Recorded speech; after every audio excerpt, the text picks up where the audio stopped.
O capítulo 4 de Marcos começa com a parábola do semeador, que a gente tem explorado vagarosamente aqui nos cultos.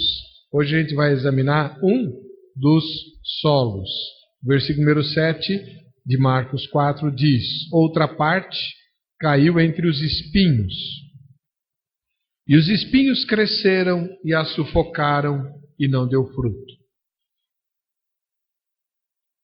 Nos versículos 18 e 19, nós temos a explicação de Jesus para esse terreno.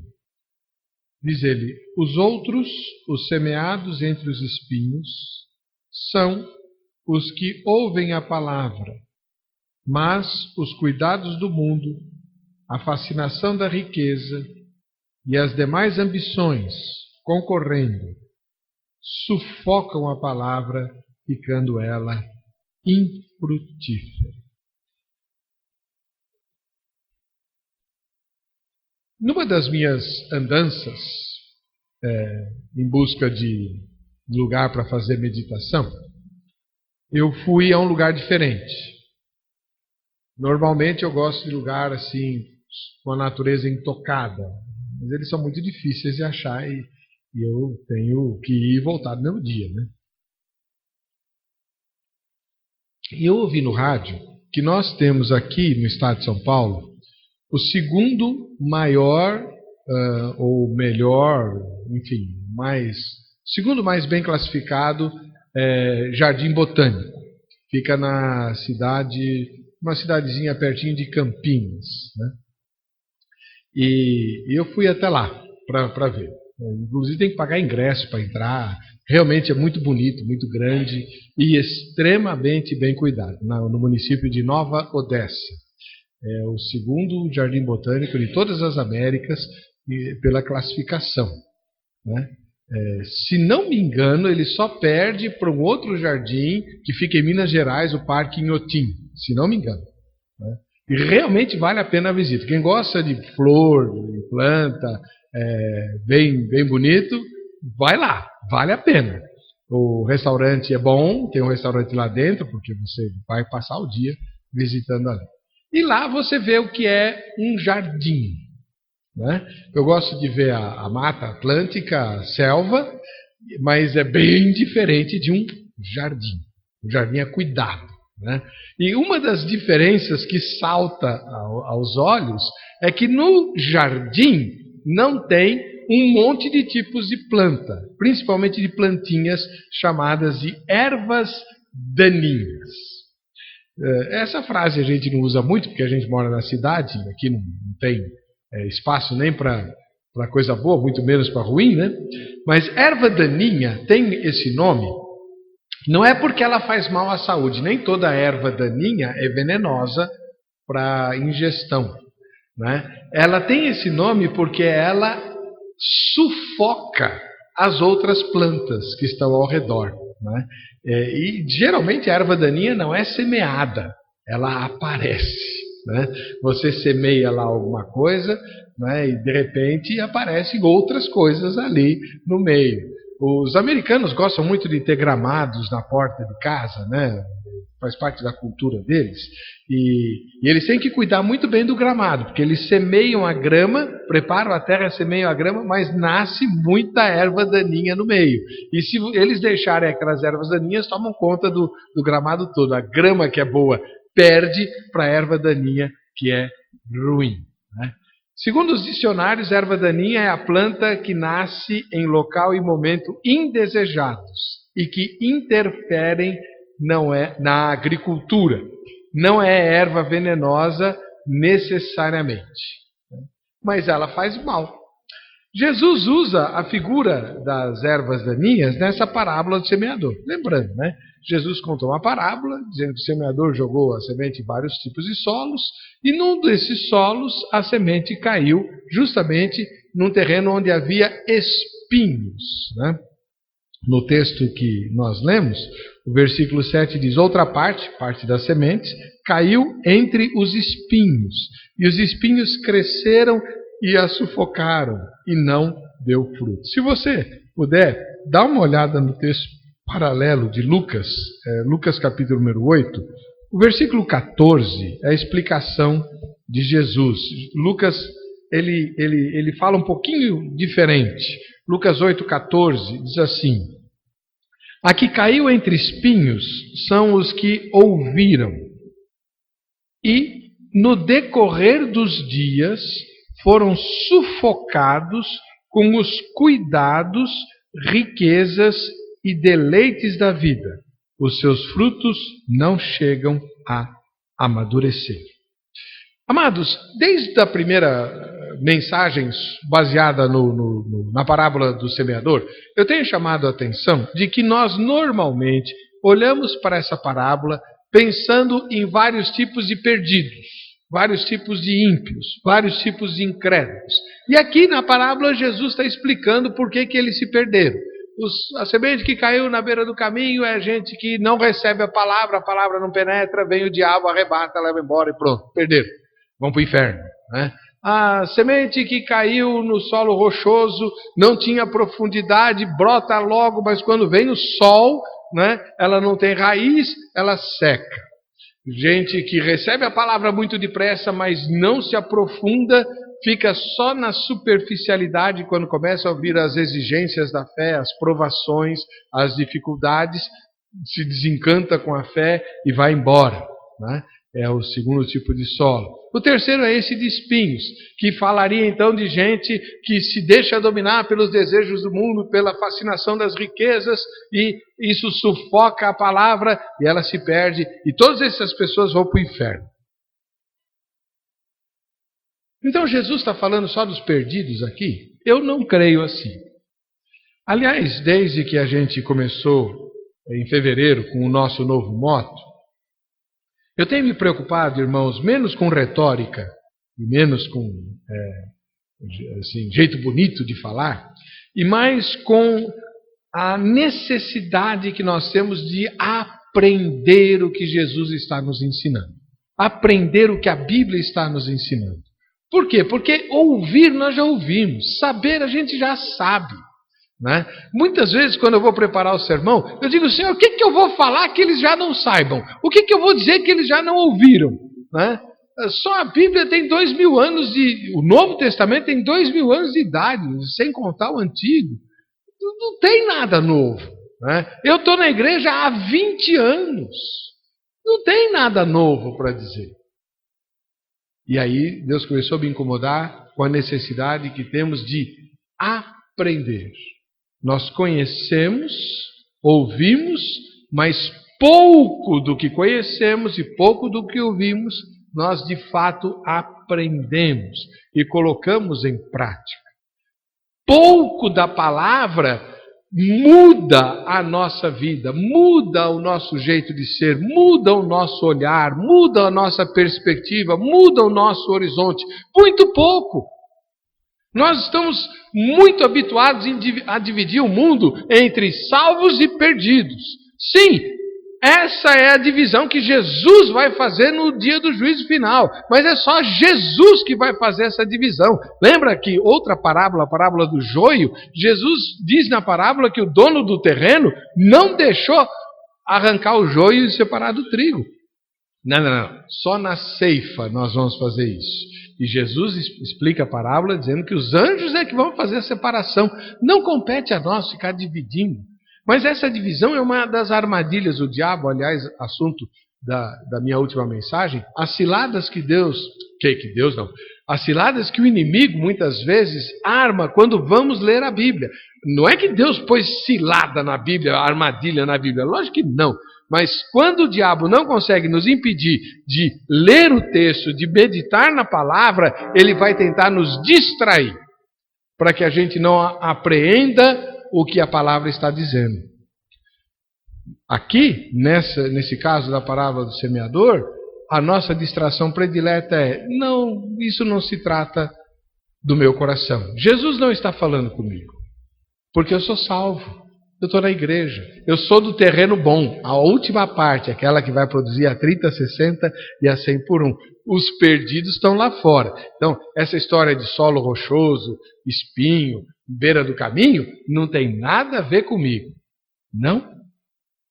Eu não creio assim. Eu penso que Jesus está falando conosco, sim. E de todos os tipos de solo dos quais Jesus fala, esse dos espinhos é o que mais tem a ver conosco, de todos os outros anteriores. Da beira do caminho, do solo pedregoso, esse é o que mais tem a ver conosco. Sabe por quê? Porque neste solo a semente não é repelida. Na beira do caminho a semente é repelida, ela nem penetra. No solo rochoso a semente não tem por onde penetrar, não tem onde fazer raiz, ela seca na beirada da terra. Mas daqui não. Aqui a semente não é rejeitada, a semente não é repelida. Né? O Senhor Jesus, contando a parábola, no versículo 14 a outra caiu, verso 7 de Lucas 8, outra caiu no meio dos espinhos, e estes, ao crescerem com ela, a sufocaram. A semente germinou, a semente cresceu. Ela foi sufocada por outras sementes que cresceram juntamente com ela.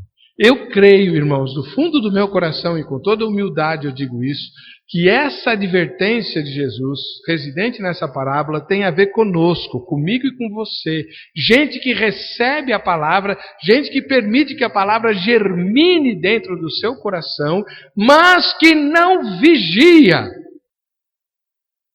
E por não vigiar, permite que alguma coisa ou algumas coisas cresçam junto com a palavra e acabem sufocando a palavra. Ninguém rouba a palavra produz raiz, né? Começa a brotar, mas ela não frutifica. Ela fica infrutífera, como diz o evangelista Marcos, né? E o evangelista Lucas diz que os frutos não chegam a amadurecer. Por quê? Porque a semente foi sufocada. E o que é que sufocaria a semente? Né? Engraçado, o texto de Marcos faz uma pequena lista. Né? Marcos, versículo 18 e 19. Os outros, os semeados entre os espinhos, são os que ouvem a palavra, mas os cuidados do mundo, a fascinação da riqueza e as demais ambições, concorrendo, sufocam a palavra, ficando ela infrutífera. A lista de Lucas é um pouquinho diferente e dá mais detalhes. No versículo 14 do 8º capítulo diz aqui, caiu entre os espinhos são os que ouviram e no decorrer dos dias foram sufocados com os cuidados, riquezas e deleites da vida. Os seus frutos não chegam a amadurecer. Ou seja, pela lista de Lucas, esses cuidados de que fala Marcos não são coisas assim estapafúrdias, não, mas são coisas amenas. No decorrer dos dias, diz ele, né? Algo imperceptível, gradual, algo que faz parte dessa vida. Nós recebemos a palavra, mas mantemos ao redor dela, né, algumas coisas que não chamam a atenção, que são cotidianas, que são do dia a dia e que vão imperceptivelmente interferindo no crescimento da semente da palavra. Não se trata de uma tragédia ou alguma coisa extraordinária, né? Não é uma dor, não é uma perda, né? Nada disso. São coisas comuns da vida, coisas do dia a dia. Né? Um dos evangelistas fala em deleites. Quem que não quer deleite? Né? E ele está falando de deleites desse mundo, coisas legítimas. Né? Talvez por causa dessa advertência de Jesus, de que muitos permitem que os deleites sufoquem a palavra, isso deu força para o movimento monástico. Né? E também para o movimento de pessoas que, numa das fases da história da igreja, aconteceram, né? Pessoas que se auto-infligiam castigos, né? Castigos físicos.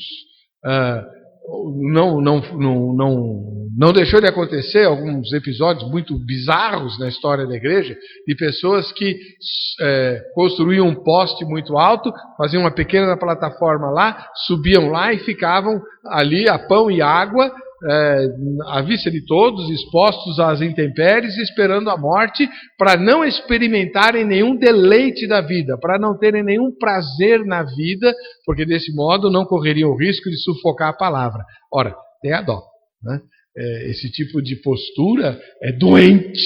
Quem faz esse tipo de coisa não é normal, não é espiritual, é louco, é gente completamente fora da realidade. Jesus nunca pediu isso, nem sugeriu isso, né? Jamais nada no Evangelho pede que você se comporte de uma forma totalmente excêntrica, se autopunindo, se autocastigando, ou se privando de coisas, sofrendo, porque o sofrimento é bom para a fé, o prazer é ruim para a fé. Isso não é teologia cristã, isso é influência budista, oriental, pagã, não tem nada a ver com a fé. O Senhor Jesus frequentava festas. Qual que era a fama dele entre os seus inimigos? Alguém lembra? Alguém exótico? Não, o exótico era João Batista, né? Não come pão nem bebe vinho.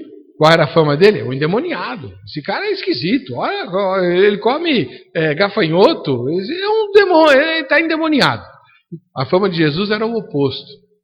Comilão, beberrão, amigo de pecadores e meretrizes. Olha só. Por quê? Porque a vida social de Jesus era uma vida comum. Ele não se furtava a ir a festas, a dançar, a comer, a beber. Ele só não pecava. Mas ele se divertia. Diversão não é pecado. Diversão faz parte da vida inteligente e da vida sadia, né? Um dos grandes crimes que a nossa geração tem cometido contra a infância é roubar da infância o espaço destinado à diversão, à brincadeira, à criação da fantasia. A criança precisa de brincar. Nós temos transformado as crianças em pequenos executivos, com 8, 9, 10 tarefas diferentes por dia, pensando no futuro delas e destruindo a psique, a vida emocional dessas crianças com essas exigências. Não fazemos isso por mal, fazemos porque amamos, mas estamos fazendo um grande mal. Se divertir, brincar, ter deleite é bom para a saúde, faz bem para o corpo. Então essa ideia de fugir de todo tipo de prazer, se auto-infligir dor para não sufocar a palavra, é loucura, não tem nada a ver com a fé, né? Não tem nada a ver com os ensinamentos de Jesus. Jesus está falando de coisas do dia a dia, coisas comuns, coisas que estão ao nosso redor e que, porque não vigiamos, essas coisas crescem juntamente com a fé, juntamente com a palavra e sufocam a palavra, sufocam aquilo que Jesus ou Deus semearam no nosso coração. Por isso, eu repito, esse terreno representa a maior ameaça e o maior perigo para nós. A semente germina, mas ela não frutifica. E o que seriam essas coisas? Talvez você esteja esperando que eu dê uma lista, né? Não vou fazer isso. Por quê? Porque listas são legalistas, né? Eu me lembro de algum tempo atrás, me envolvi com uma organização cristã e para você fazer parte dessa organização você tinha que assinar um documento onde você se comprometia a não fazer um monte de coisas. Entre essas coisas, eu não podia ir a cinemas, a teatros ou a estádios de futebol. Estádios de futebol até concordo, mas cinema e teatro, né, não pode, nenhum, né? Nem para ver a noviça rebelde. É coisa do mundo, é coisa do diabo, tal. Eles não aceitam, continuam aceitando até hoje, né? Esse tipo de postura tem aquilo que o apóstolo Paulo chama de falsa aparência de sabedoria, mas não produz santidade. Santidade não é resultado de legalismo, não é resultado de listas proibindo, listas permitindo. Santidade é resultado de envolvimento com Deus. É o Espírito de Deus que trabalha no nosso coração e mostra coisas que precisam ser modificadas, que estão incomodando a Deus, que estão incomodando ao próprio Espírito do Senhor, que tem ciúmes de nós. Né? Então não vou ficar fazendo lista. Agora, vou dizer para você, nós todos estamos expostos a essas coisas que vão sufocar a palavra. Né? Que coisas seriam essas? Você pode pensar, aquelas que atrapalham a meditação na palavra. Quantas vezes você já decidiu que você vai dar um tempo, todo dia, nem que seja de 10 minutos, para meditar na palavra? Eu vou pegar um versículo, uma passagem, e vou meditar nessa palavra.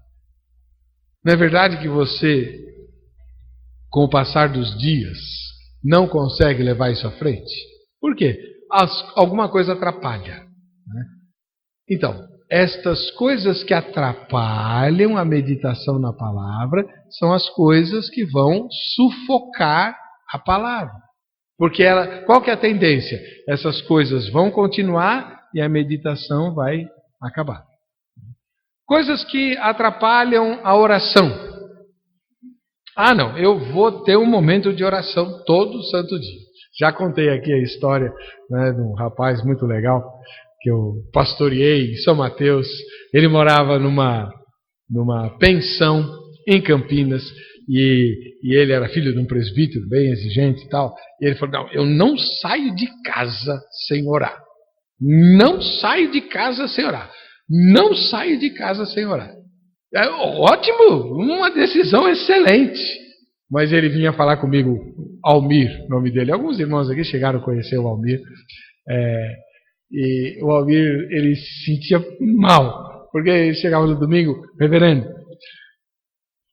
acho que não valeu. Mas por que, Almir? Porque várias vezes nessa semana eu orava com a mão na maçaneta da porta. Eu não saí sem orar, mas quando vai abrir a porta, não orei. Senhor, eu precisava ter orado antes de sair, então abençoa o meu dia em nome de Jesus. Pronto. Isso é orar? Né? Aí ele mesmo pensava, isso não valeu. E não valeu mesmo, lógico que não valeu. Né? Mas por que ele não conseguiu sair de casa sem orar? Pelo mesmo motivo que você e eu. Né? Nós também tomamos decisões que a gente não consegue manter. Então as coisas que atrapalham a oração são essas coisas que vão conspirar contra a palavra. Qual que é a tendência? Essas coisas vão preponderar e a oração vai minguar. Coisas que atrapalham a comunhão.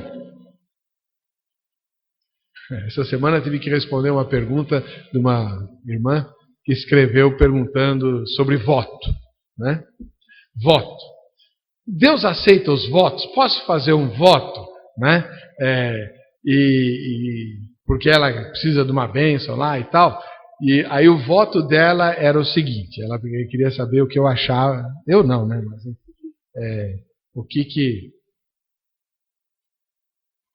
se Deus aceitaria um voto de não faltar nos cultos. Né? Então o voto era, não vou mais faltar no culto.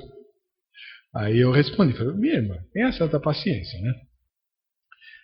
Eu falei lá dos textos sobre voto, expliquei o que é o voto, como é que funciona na Bíblia e tal. Falei, mas agora, normalmente as pessoas que fazem voto pensam em alguma coisa sacrificada. Ir ao culto é sacrificado? Né? É um sacrifício ir ao culto, né? Ficar lá aguentando o pastor e tal. Né? Segundo lugar, a Bíblia diz, alegrei-me quando me disseram, vamos à casa do Senhor. Aliás, um dia a gente podia cantar essa música, muito divertida, é bem infantil, mas é muito divertida, muito bacana. Alegrei-me quando me disseram, vamos à casa do Senhor. É um salmo de Davi, se não me engano, 122, não tenho certeza. A ideia é, eu vou ficar bem por ir à igreja. Eu quero ir à igreja. Faz bem ir à igreja. Não, a pessoa faz um voto. Senhor, se tu me abençoares, eu não falto mais no culto. Vai ser um sacrifício, mas eu não falto mais. Né? Tem dó. Isso mostra que a comunhão com os irmãos, e cada dia mais crescem as igrejas onde há culto sem nenhuma comunhão. As pessoas entram e saem sem falar com rigorosamente ninguém. Eu conheço pessoas que vão a uma igreja. Se ninguém notar que elas estiveram lá, eles voltam. Mas se alguém cumprimentar, pedir o nome, fazer aquilo que a gente faz aqui, acabou. Não. Eu não quero compromisso com ninguém, eu não quero, né? Quero que me errem. Igreja sem comunhão. Eu já disse na escola dominical que eu não entendo direito por que Deus inventou a igreja, por que Jesus criou a igreja. Um bando de gente, com mais problema do que o outro, né? Que estão juntas para se ajudarem. Essa é a ideia que Jesus tem da igreja. Um grupo de pessoas que se ajudam mutuamente. Mas essas pessoas não querem ficar juntas uma da outra. Não querem andar juntas. Por isso que é o vídeo. Qualquer dia desse eu vou pedir para a Paulinha ou para o Marcos projetarem para nós esse vídeo sobre bodes e ovelhas. O pastor é um nordestino, ele é muito legal, e ele fala assim: o bode só anda sozinho. Ele só anda sozinho. Ele não se mistura com ninguém, com nenhum outro bode. As ovelhas só andam juntas, elas só andam em grupos. Né? Aí eu fico pensando, né, que quando vou a uma igreja, eu procuro um banco onde não tem ninguém sentado. Eu quero ser o único sentado no banco. Eu estou parecendo com o bode, né? Estou muito parecido com o bode. Aquilo me incomodou, né? Não é verdade? Por que eu não quero sentar com alguém se eu estou indo adorar o mesmo Deus que a pessoa que está lá? Nós vamos dividir a eternidade no céu, mas eu não quero ninguém perto de mim. Tudo que conspira contra a comunhão conspira contra a palavra, conspira contra a oração, contra a meditação. Essas coisas é que sufocam a palavra. Sufocam. Essa ideia de sufocar também é uma ideia interessante. Não é algo que arrebata, que rouba, que destrói, que esmaga imediatamente. Não, é algo que sufoca. Vai cercando, cercando, cercando, abafando, abafando, roubando ar, e a semente morre, sufocada. A palavra não prospera porque ela foi sufocada. Jesus está falando dos cuidados do mundo. Eu sei que Jesus fala da fascinação das riquezas, mas nós não precisamos falar de fascinação das riquezas. Aqui ninguém é rico, né? Ninguém aqui vai ficar rico. Né? Se você está pensando que vai, pode tirar o cavalinho da chuva, né? Não vai. Talvez a ideia de querer ficar rico seja a tal da fascinação que Jesus está falando aqui. Né? Mas eu creio que no nosso caso, coisas muito mais corriqueiras estão nos atrapalhando. Né? As posturas, as escolhas que o mundo cria, né? As necessidades que o mundo cria e impõe e que conspiram contra o Evangelho e contra a palavra. Então, cada vez mais é difícil você se posicionar como cristão, mesmo no nosso país, que é aberto, que tem liberdade de escolha, liberdade de religião, liberdade de opinião. Quando você se declara cristão, você é identificado e rotulado como alguém perigoso. Perigoso. Acho que foi semana passada, não tem nem 10 dias, a novelinha infanto-juvenil da Rede Globo retratou isso de uma maneira assim rasgada, onde traficantes travestidos de evangélicos invadiram, queimaram lá um terreiro de Umbanda e tal, fazendo uma apologia à guerra religiosa. Mas isso acontece lá no Rio de Janeiro. Mas não acontece por causa dos evangélicos, não acontece por causa da fé, não acontece por causa de Cristo. Acontece por bandidos. Traficante é bandido. Ponto final. E bandido tem a ver com o quê? Com Jesus ou com o diabo? É muito fácil responder essa pergunta.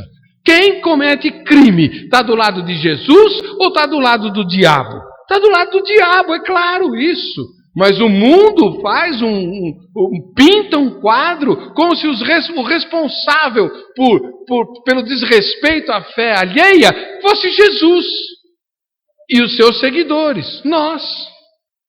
Fica difícil, cada vez mais difícil, assumir postura e fazer escolhas que conspiram contra os interesses do mundo. Então, nós nos calamos, ficamos reticentes, deixamos de nos posicionar, e estas coisas vão fermentando no nosso coração e acabam sufocando. Dali a pouco a gente acaba concordando com o mundo. Sabe, pensando bem, né? A gente não pode ser muito radical e vai. A palavra é sufocada, a semente é sufocada. As ambições, as aspirações que são incompatíveis com a vida pela fé também sufocam a palavra. Há coisas que a gente não pode deixar crescer no nosso coração. Há expectativas e esperanças que a gente não pode deixar crescer no nosso coração. Eu me lembro, eu pastoreei uma igreja em que havia lá uma jovenzinha, bem novinha, bonitinha e tal, e ela e seus pais acalentavam o sonho de ela se tornar Paquita da Xuxa. Aquilo me chocava violentamente. Por quê? Porque pensava-se na fama, nos benefícios que a exposição da mídia poderia proporcionar para quem virasse uma artista, a assessora da Xuxa, né?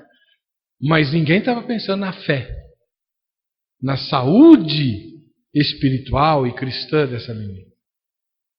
Um dos paquitos da Xuxa, o Xande, se transformou num missionário, né, que está há 16 anos no Níger, pregando a palavra. A gente fala dele de vez em quando aqui. Montou lá uma unidade de transmissão do evangelho que atende mais de 80 crianças e adolescentes, né, todos os dias, com comida, com roupa, com remédio e com a palavra de Deus, com a educação, no país mais miserável do mundo, né? Mas ele conta o que era a vida de fama na época em que ele era paquito e integrante de uma banda infanto-juvenil.